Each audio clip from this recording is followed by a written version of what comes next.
Oh, hi Daisy. Do you want to watch some lore videos with me about Dark Souls? Does that sound fun? Let's do it. Hello friends. Daisy and I are going to take you on an adventure. Well, it's gonna be mostly just me, let's be honest. Are you chicken? Welcome to a series of videos where I'm diving into the lore of Dark Souls.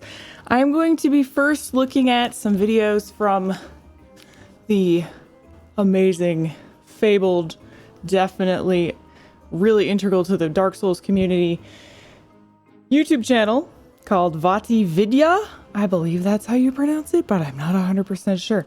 Let's do it. In the beginning, there was no life or death, no light or dark. There was, however, the above and the below.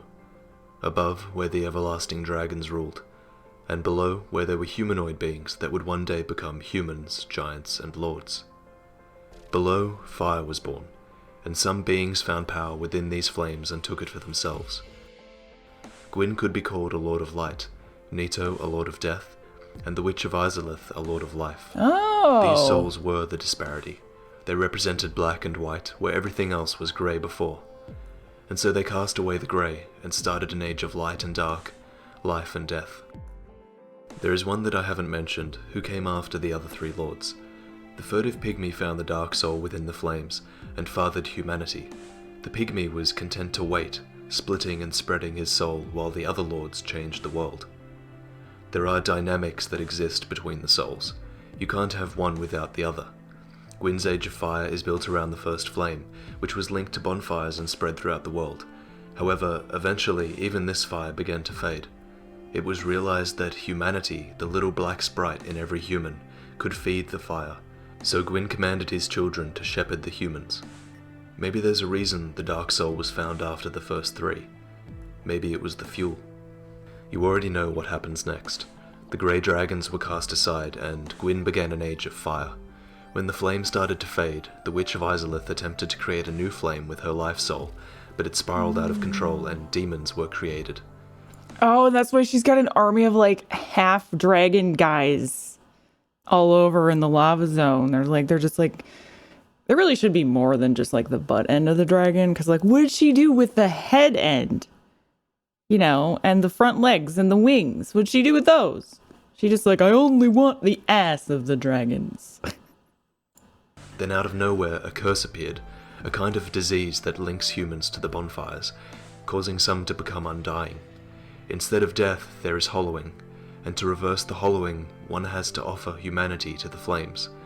Convenient, isn't it? Mm-hmm. Some even whisper that the curse was designed by the lords, to keep the humanity of the undead linked to the bonfires. The more humanity they donate, the greater the fire grows. And this brings us to Nito, who was rumoured to hold the right of kindling until it was stolen by Pinwheel. Nito is a strange entity. Unlike the other lords, he seems to only have one motive. Above all else, we see his desire to spread death. He doesn't concern himself with the politics of the outside world, except for once when he brought death to the undying.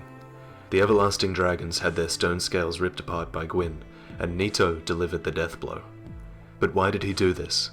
Well, disparity is in Nito's best interests, because if life exists, so too must death.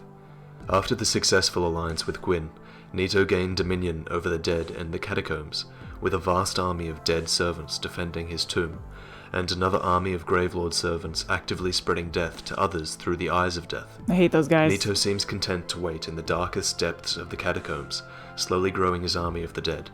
Like all the other Lord Souls, his power is distributed among his servants. But is there nothing more to Nito? The first undead cleric was Leroy. He was given a glorified set of armor and the most powerful relics the church possessed. In a grand gesture, he was sent into the catacombs to retrieve kindling. You fight with him to kill Pinwheel, and the mission is successful. You retrieve the right from the catacombs. Unless you don't, and you just kill him. Like I did, I guess. I don't know. He invaded me. Okay, I don't know. I have no idea how you can get him to help you. Which was stolen from Nito. But there's more. Attempt to kill Nito, and Leroy will defend him. Oh! I should have just waited 10 seconds for him to explain. So if I would have been human the first time I went down there, I would have been able to have him help me. But instead, I I was undead the first time. Oh, God, this game's crazy. Like, how are you supposed to know that? You can't. That's the answer. You can't unless you play it or you know ahead of time somehow. Leroy will fight against you. Assume then that Nito is important to the Way of White. Oh no! Perhaps his purpose of spreading death is what Gwyn wants. It makes sense. Spread death, and the undead have to burn humanity to feed the bonfires and keep themselves human. Yeah. Feed the bonfires, and Gwyn's Age of Fire can last a little longer. That's so that's messed up. It's messed up. I want to learn. I'm very curious about Gwyn specifically now, so maybe there's a video on that we can watch after this. Tragedy here is the deceit. We are all in the dark. Humanity has no idea what caused the undead curse, but it's spreading. Entire lands are becoming infected with the mysterious dark sign, which keeps undead reliant on the bonfires, unable to die. No one knows where it originated, no one knows who created it, or if there is even a who behind it. All we do know is that you could be a regular human before you turned undead. You'd be unable to die, but unable to stop deteriorating, becoming more and more hollow with every death. Suddenly, you're a threat to those around you. The Way of White busies themselves with purging the undead from the world, but they don't know if the curse is a threat, they don't know how it came about, or if they're just being sent into the catacombs to die. And you're being led by serpents who tell you different things, encouraged to kill all of the lords in your path regardless of whether they're in your way. Just so you can get enough souls to satiate the Lord Vessel, in the hope that killing Gwyn will give you answers. There are no answers, yet. At the core of everything is the curse.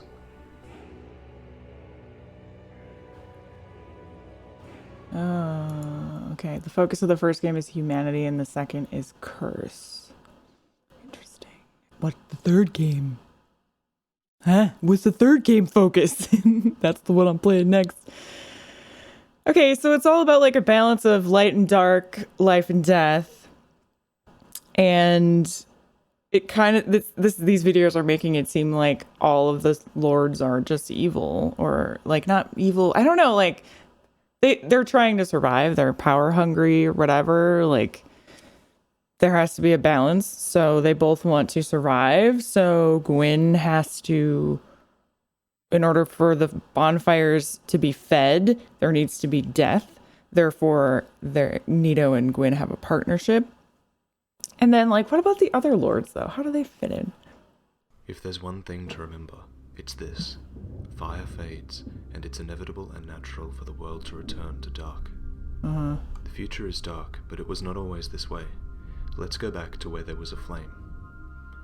The hero has made it to the kiln, where the first flame was found, thrived, faded, and was kindled again. The hero descends to kill the god who kindled that flame. This god is a shell now, a husk. He's lost his kingdom, his knights, his wife, children, and friends. But even with nothing left, he sacrificed himself to keep the dark at bay. This is the story of a man who fought against the inevitable. Oh. In the beginning, there were two planes of existence. So he wasn't always a douche. Interesting. That was kind of one of my main questions. There was the above and the below. Above was grey, with dragons who had existed forever. Nothing changed, nothing progressed, and nothing lived or died. That's depressing. I think of the below as dark, although it probably was nothing of the sort. How can darkness exist without light? But that was about to change, because when the flame came, it created disparity. Now there was light and dark, and the light illuminated the creatures who were hiding. These creatures emerged to inspect the flame, and these were the ones who would become known as giants. For within the flame was great power. Wait, giants? They claimed it, and it shaped them. Nito came to him. Is he talking about like the giant, like the blacksmiths? Like the giant blacksmith guys? Yeah. Great power, and 4 giants claimed this power. 4 giants. Wait, there's the Orlando guy, and then there's the Archer guy, and then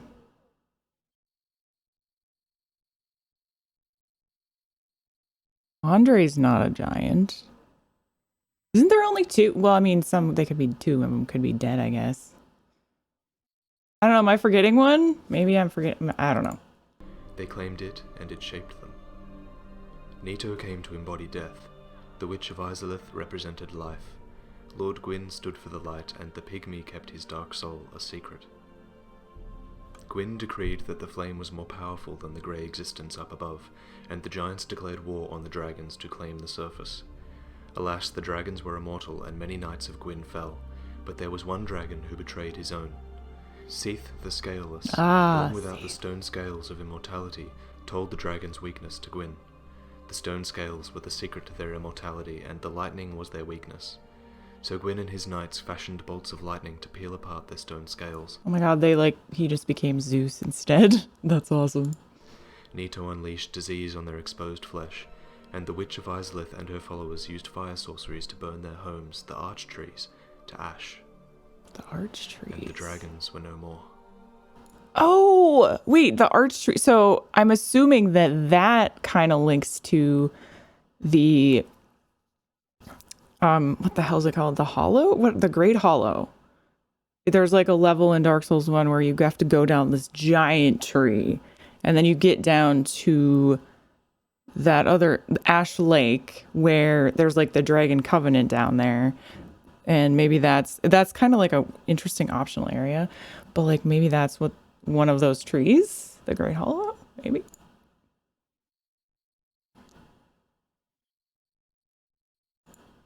What happened to the sound?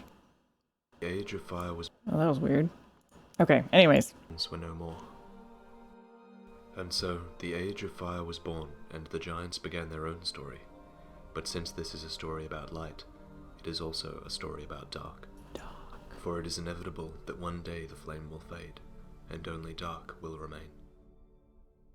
Seath was granted 3 rewards. He received a piece of Gwyn's Lord Soul, a dukedom in Gwyn's kingdom, and his own research facility to discover immortality, something he never would have had with the dragons around. The Age of Fire had changed the shape of the world. Gwyn's kingdom grew during the Age of Fire, and the lands outside assumedly looked to Lordran as their capital city.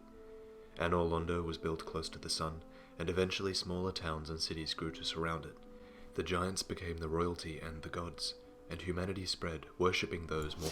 I guess there was those... Sorry to interrupt. I guess there was those, like, kind of giant stone guardian guys also in Anor Londo. I wonder if those are all giants or not. They don't seem to be the same as the, like, giants that speak to you in the game. I don't know. More powerful than them.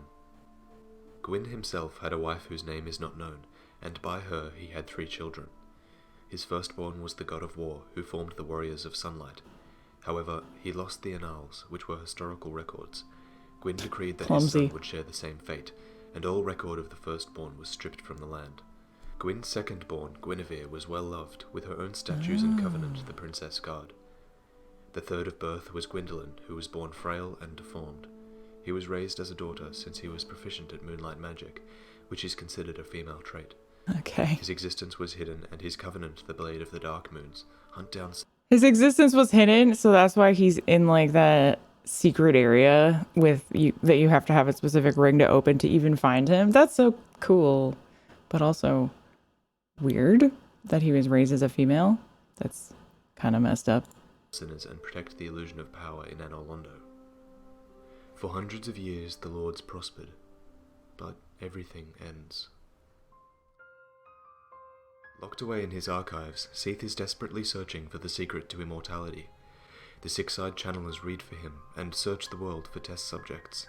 These test subjects are locked away in crystal golems for transportation back to the archives, where they become the subject of his experiments.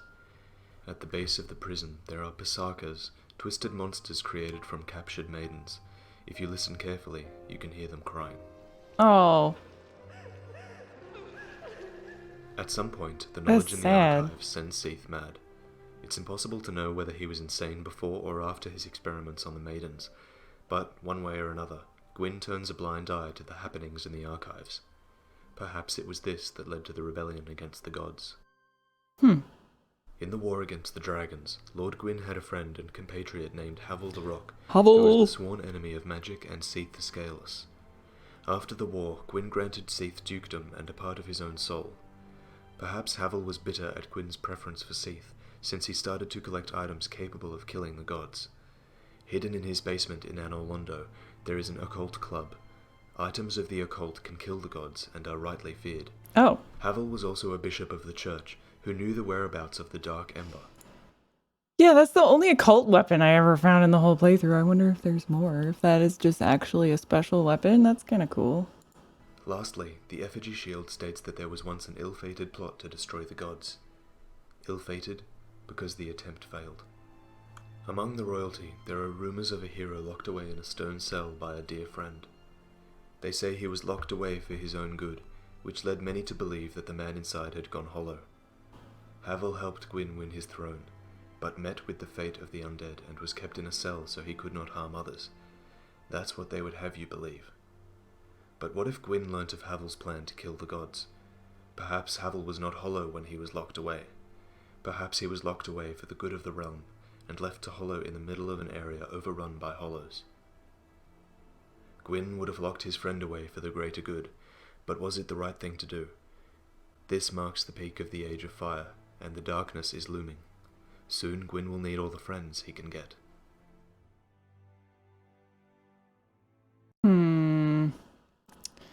That's messed up. Like, he locked him in. He's in like this stone tower, basically, that's with like a locked door. You think he could like bash his way out of there eventually? I mean, it's just locked with a regular door. He's got like this giant dragon's tooth weapon thing. By the way, how did he get that weapon? Is there a lore? Did he kill a dragon for that thing? Let's watch the second Gwyn thing first. So many questions. Soon, I will be consumed by them, by the dark. The dark is in every human. Thou art strong, human. Artorias. Surely thine kind are more than pure dark. But do humans have light and dark within them? Even in his last moments, Artorias thought so. I beg of the spread of the abyss. It must be stopped. Somebody in the comments told me one time that there was some cut content of like a cutscene or just spoken dialogue by Artorias. I wonder if that was that, maybe. But that would be really cool to look up and see too. And I also just wonder why they decided to cut that out. Seems pretty helpful in knowing what's going on, but okay. Furtive Pygmy was the first human. It claimed the dark soul and waited for the fire to subside. For while the other souls grew weaker, the dark soul grew stronger. The Lord Souls of light and dark seemed to be in counterbalance to one another. While Gwyn fathered the Age of Fire and set up his kingdom, the Pygmy shattered the dark soul and fathered humanity. I'm still a bit confused about who this Pygmy dude is. Is he ever in the game at all, or is he just kind of an additional thing that we're supposed to know about? Mysterious black sprite was the powerful life force of humans, driving them to love, hate, create, and destroy. The most pure-hearted humans were able to create more humanity within themselves. The Dark Soul is unique in that it can grow and spread through humans. By the time the furtive Pygmy was killed, it was already too late. The Dark Soul had already been split. Okay, he's dead then. It continued to split and grow like a disease. And as the darkness grew, the flames did fade, and Gwyn's kingdom began to fall. With the fading flame came the rising dark, and those who would see it grow stronger. The dragons and the giants were not the only things in the Age of Ancients. From the stone dragons came drakes, hydras, and primordial serpents. You have to wonder at how much influence the serpents have had. Yeah. Because all throughout the ages, the serpents have always achieved their desires at the expense of others. I knew Framp was up to no good. Dirty snake. Okay, so I'm starting to understand the main, just giant chunk of like the plot of the game. Let me just see if I have this correct. So it all starts with the Age of Dragons or whatever, when everything is just gray and nothing changes ever, and it's just really freaking boring. So Gwyn and Nito get together and they're like, hey, this is really freaking boring. Let's make it more fun. And then Gwyn makes fire and Nito makes the opposite of fire. Gwyn makes life, Nito makes more death. And it's all hunky-dory and whatnot, except people don't like that. And then the life portion starts to fade due to all these events that we've just explained. And so the dead starts overcoming the life, which is the curse of like the undead that happens like when you actually play Dark Souls, right? Am I on the right page there? And then because like especially at the beginning of the game, it tells you all about the like undead and like the curse and going hollow and all this stuff, and everyone is just dying and disappearing and whatever. So I totally did not understand at all in the beginning. So that's like a huge thing now that I know. We know of one serpent, Karth, who hides in the shadows to see the shadows grow. It was the manipulations of such a serpent that led to an upturned grave and the doom of Ulasil. What? Believe it or not, Ulasil has brought the abyss upon itself, fooled by that toothy serpent. What? They upturned the grave of primeval man and incited his ornery wrath. What could they have been thinking? Manus, the father of the abyss, primeval human and once the furtive pygmy, unleashed the wrath of the dark upon Ulasil, corrupting and transforming its denizens into monsters. Knight Artorius came to stop this, but such a hero has nary a murmur of dark. Without doubt he will be swallowed by the abyss, overcome by its utter blackness. Indeed, the abyss may be unstoppable.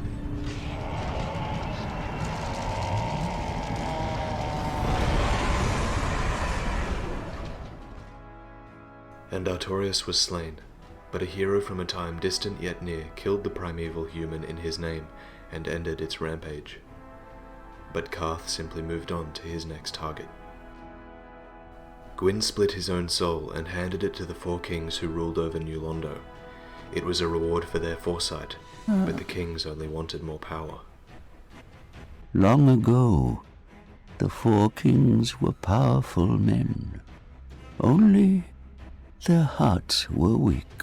When an evil serpent dangled the art of life drain before them, they were unable to resist and became pawns of evil.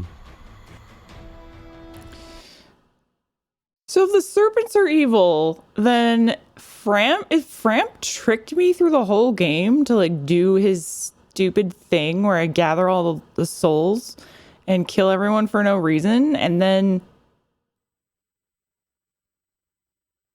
but then how does it make sense that Guinevere is telling me to do the same thing if like Gwyn is her dad? Wouldn't she want him to? I don't know. That's still confusing to me. That's still very confusing. I don't know. Gwyn had already seen what happened in Ulasil. The spread of the abyss had to be contained wherever it was found. He flooded New Londo in an attempt to seal the darkness and the kings. It was around this time that the other gods started to panic. The goddesses Fina and Velka had already been forcibly exiled by Seath, and Gwyn's own daughter Guinevere was to follow. She fled with the flame god, Flan, and abandoned her father. Oh, okay. I see. Meanwhile, the Witch of Izalith was working on a plan. She was attempting to duplicate the first flame using her own magic and her Lord Soul. Perhaps this could fight off the gathering dark. But this plan did not work. In fact, it backfired, engulfing the witch, her sisters, and the city of Izalith. Her soul of life became twisted, creating malformed, demonic, chaotic life. And the world saw its first demons. The Silver Knights of Gwyn still remained from the war against the... Yeah, so she apparently was trying to create life, but she totally borked it all up and instead created demons. Whoops. But anyway, that's apparently like, I think she is in the bed of chaos is like her creation, but she's like the little bug in the middle of it that you kill at the end of the fight, I think, and then the rest of it is just like her sisters and all the other stuff that she created. And then also on the way in there you see all the undead dragons that she harvested from the fight beforehand. So that's pretty cool and also very unfortunate. The dragons, and they were ordered to fight against the chaos demons. Despite the bravery of the knights, they were repelled by the bed of chaos. The Silver Knights retreated to Gwyn with armor blackened and charred from their journey to Izalith. They had failed. That's why they're called Black Knights. And then that's why the ones that are like right outside Gwyn's place don't look like Black Knights. They actually look like they still have silver armor. That's crazy. Gwyn's downfall is absolute. He's lost his kingdom, his knights, his wife, children, and friends. For the stronger the light, the thicker the shadows fall. There are no happy endings in Lordran. Even if you do no wrong, tragedy finds you. Maybe you're searching for the light in a dark place. Blair, why? Maybe you're fighting to keep your sister alive. Whether you're adventuring for the sake of adventure, or risking your life for your lord, it will do no good. But despite futility, we do these things anyway. By fighting against the inevitable, we carve meaning from meaninglessness. Gwyn travels to the kiln with his remaining knights, and sacrifices himself as fuel for the first flame. Oh. Just so it can burn a little longer for the living. Aww. The dark will eventually overcome the fading flame. But not without a fight. The curse of the undead originates when Gwyn links the flame, granting some humans eternal life until they lose their humanity. So that's what caused... Okay. When he did that, that's what caused some humans, like you, the player, to not actually die when you die, but become undead. And then in order to not be undead, you have to sacrifice a bit of your humanity to get back to being human. But then, like, the NPCs are like that too that you meet in the game, I'm assuming. But they throughout the game, they slowly all become hollowed because eventually you just end up fighting them all and everyone disappears from Firelink Shrine. So what I'm assuming happens is they keep, you only have so much humanity to sacrifice to the flame. So eventually you just run out of humanity, you become hollow, right? Something like that, maybe? Is that the end? Maybe? The black armor of the Silver Knights becomes warped and twisted by the force of the kindled flame, and they develop horns and a demonic appearance. Their disembodied spirits remain inside the armor. That's so creepy. So they're like ghost knights. That's cool, but so creepy. The chosen undead awakens in his cell many years later. That's me! But he will fight against the dark or accept it as the age of man. Now I have to watch the ending thing because I don't know what the hell I did at the end of the game. Apparently I got the bad ending, so I really need to learn about that. In the next video, I think I'm going to go to whatever. I know there's a video about that, like what I actually freaking did at the end of the game. So that was the first video of lore. I don't know if this is like super entertaining for you guys. If you want to watch I probably will edit some of this out. So if you want to watch the whole videos of this, you really should just go to Vati Vidya's YouTube channel and subscribe to him. I wasn't subscribed. Subscribe to him, and he's just got playlists for like every single game. I guess the homepage is better. He's got playlists for lore for every single game. I'm only going to look at the Dark Souls lore right now, just because I don't want any spoilers for future games. But eventually I will go through the rest probably just to learn. Even if I don't do it on camera, I'll just do it on my own. But I don't know. Let me know if this was entertaining. I'll do more. So thank you guys so much for watching. And I'll be back soon for more lore because I need to know all of the lore before I start playing Dark Souls 3. Thank you, friends. And thank you, patrons and YouTube members, for supporting the channel. I will see you next time. Until then, stay cheesy. Bye-bye.